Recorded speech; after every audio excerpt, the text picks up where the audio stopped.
yang betul-betul ampuh gitu ya. Ampuh, gitu. Tapi sebenarnya balik lagi kepada PSSI.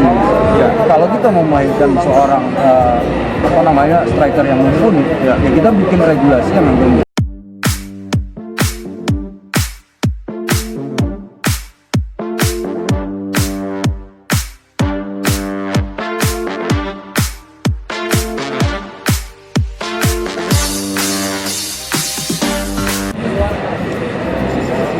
Bola Setangga,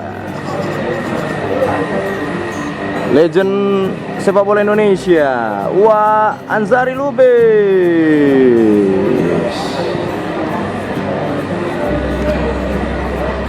Mau kemana bang? Mau kemana? Lihat ini bang.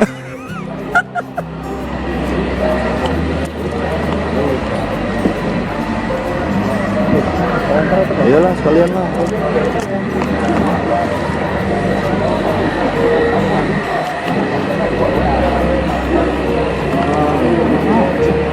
Gua sama tapi mau. Itu satu grup. Gimana pun cemburu aku. Halo, dah. Halo dengan Skambal 2 TV yang hijau kali ini kita dalam peletakan batu pertama untuk Sumur Sport Center ya.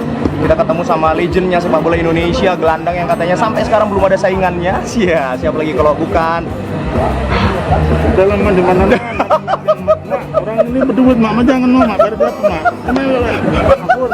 waktu mau mak Bang Anzari Lubis.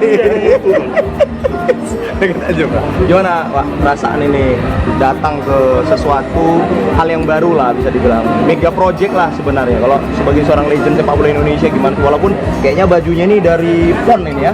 Gimana? Ya. Yang pasti kita bersyukur ya, karena Sumatera Utara akan membangun sport center yang sudah lama didamkan oleh masyarakat olahraga yang ada di Sumatera Utara. Ini hal yang positif dan harus kita syukurin dan harus kita support supaya sport center ini nantinya akan bisa menjadi wadah olahraga yang ada di Sumatera Utara. Karena bukan hanya sepak bola ya, semua cabang olahraga yang ada di Sumatera Utara ini bisa lebih berkembang, lebih maju, dan ini harus kita apresiasi buat pemerintah Provinsi Sumatera Utara, yang mana kita bisa merencanakan sesuatu yang sangat besar, dan ini akan berdampak positif nantinya ke depan olahraga kita di Sumatera Utara. Gitu ya. Wah ini terlepas dari inilah Wak, sekarang Wak kan kalau nggak salah masih menjadi pelatih PON-nya Sumatera Utara. Wak sendiri kita larikan sedikit nih topiknya Wak. Kira-kira Wak sebagai pelatih gimana persiapan di COVID ini untuk timnasnya tanda kutip Sumatera Utara nih Wak? Ya untuk sementara kan karena ada pandemi ini kita cuma bisa berlatih mandiri ya. Jadi para pemain itu berlatih di rumah masing-masing. Ada juga mungkin yang di lapangan tapi tetap mereka menjaga protokol kesehatan. Dan itu kita lakukan setiap hari, pagi sore kita melakukan Zoom meeting. Gitu ya. Jadi saya yang koordinasi, mereka buka HP ataupun laptop dan mereka kirim gambar dan saya melihat mereka mana yang salah bisa saya coaching juga gitu. Begitu ya Coach. Tapi kalau saya pribadi sebenarnya ini sangat sulit ya. Karena kan sepak bola itu tim, betul, tidak individu. Mungkin beda dengan cabang olahraga lain, seperti karate, mereka bisa individu kan. Tapi sepak bola kan harus tim. Ya mudah-mudahan COVID ini cepat selesai dan kita bisa bergabung kembali. Itu harapan saya. Untuk tapi berarti secara mungkin pelatih PON di seluruh Indonesia mungkin bersyukur juga sebenarnya PON tidak dilakukan tahun ini ya, jadi panjang lah intinya ya. Ya artinya persiapan lebih panjang, cuman ya kendalanya tetap bersama ya. Sama gitu. Artinya tidak ada berlatihan bersama, tidak ada uji coba. Itu yang susah gitu. Jadi kalau untuk mohon maaf udah pernah ngomong nggak nih Wak dengan mungkin dari Buksu bilang dari gubernur ini targetnya kita ini apa ini gitu. Mungkin kalau bicara PSMS targetnya sudah jelas Liga 1. Nah sekarang PON-nya Sumatera Utara gimana nih Wak? Ada nggak ngomong dengan PON-nya atau dengan gubernur? Target sih ketika saya presentasi mereka mau kita di dua besar. Dua besar. Tapi ya karena melihat kekuatan lawan-lawan juga gitu ya. Ya kita nggak menafikan Papua sebagai tuan rumah, Jawa Timur yang notabene memang mereka penghasil lah, penghasil Jawa Barat. Tapi saya tanamkan kepada pemain target yang dibebankan oleh Poni Sumatera Utara itu buat cambuk bagi kita. Artinya kalau saya target pribadi ya saya maunya medali emas ya. Itu yang saya tanamkan kepada pemain. Gitu ya. Jadi kalau gini lah Wak, mungkin banyak orang bilang nih kan Wak, belum tercipta nih. Mungkin kita bicara Indonesia ataupun bicara Sumatera Utara, belum tercipta nih gelandang-gelandang seperti Uwak nih katanya. Yang kualitasnya mungkin sampai sekarang yang belum bisa lah mumpuni pegang bolanya, crossingnya, segala macamnya. Itu menurut Uwak gimana sebagai sosok legendnya Indonesia sendiri di sepak bola? Saya kira pasti ada, pasti ketemu lah gelandang-gelandang kreatif yang ada di Indonesia. Cuman mereka harus bekerja keras dulu ya gitu ya. Mereka harus tahu dan mau dibimbing oleh pelatih-pelatih yang berkualitas. Seperti Wak salah satu. Mudah-mudahan. Jadi Wak, ini mau cerita sirah masa-masa Wak ketika di Pelita lah, udah main sama banyak pemain, Mario Kempes kalau aku nggak salah, Roger Milla juga pernah, kemudian juga Dejan Glusepik pada saat itu, Dejan Glusepik Kurniawan, Puspom oke lah satu letting gitu kan. Sekarang beliau jadi pelatih ya, 16 nggak salah Puspom, pemain-pemain Primavera. Gimana sih kok Wak kemarin tuh? Atau ada yang bisa dibagi setelah bekerja sama mereka? Ya gini nih aku dulu nih, sehingga bisa menjadi metronomnya lah bisa dibilang lini tengah Pelita pada saat itu dan tim nasional. Di Pelita kemarin kan memang jago-jago lah semua pemain-pemain yang hadir pada saat itu. Walaupun mohon maaf juara di Liga kemarin kan hampir-hampir juara aja gitu. Kita Galatama ya. Kita Galatama juara Pelita. Saya kira siapapun yang menjadi pemain sepak bola ketika dia masuk ke satu tim yang punya pemain bagus itu harusnya bisa diambil manfaat dari hal tersebut seperti mungkin kayak Mario Kempes, ada Luis Milla, Roger Milla.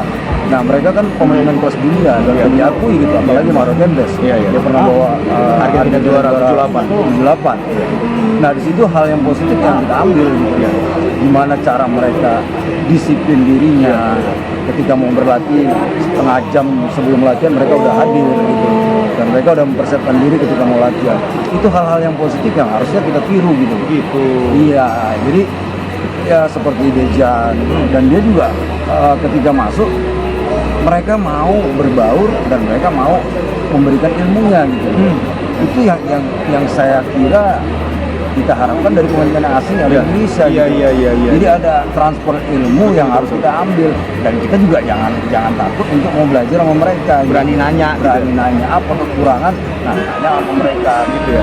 Dan alhamdulillah ketika kita ada di Pelita Jaya dengan pemain-pemain yang ya mungkin saat itu ukurannya udah pemain dunia, pemain kelas top Indonesia gitu. Ya gimana caranya kita membangun sinergi aja gitu ya paling tidak kalau kita mau maju ya kita kerja keras dan rajin mau bertanya. Siap. Ini aku mau nanya dari seorang legend lah dulu dia Wak. Kan dulu lah Peri Sandria dengan Dejan ketika itu disandingkan kan dia selalu kalau nggak salah dulu klub kan satu asing striker satu pasti dari kita. Nah sekarang ini kan udah terbalik semuanya rata-rata striker asing semua gitu. Bahkan kita sampai nggak ada lagi penerus Kurniawan atau bahkan penerus Bambang Pamungkas lagi nih yang kualitasnya seperti mereka. Itu menurut Wak sendiri harus diperbaiki di liga kita apa sih Wak?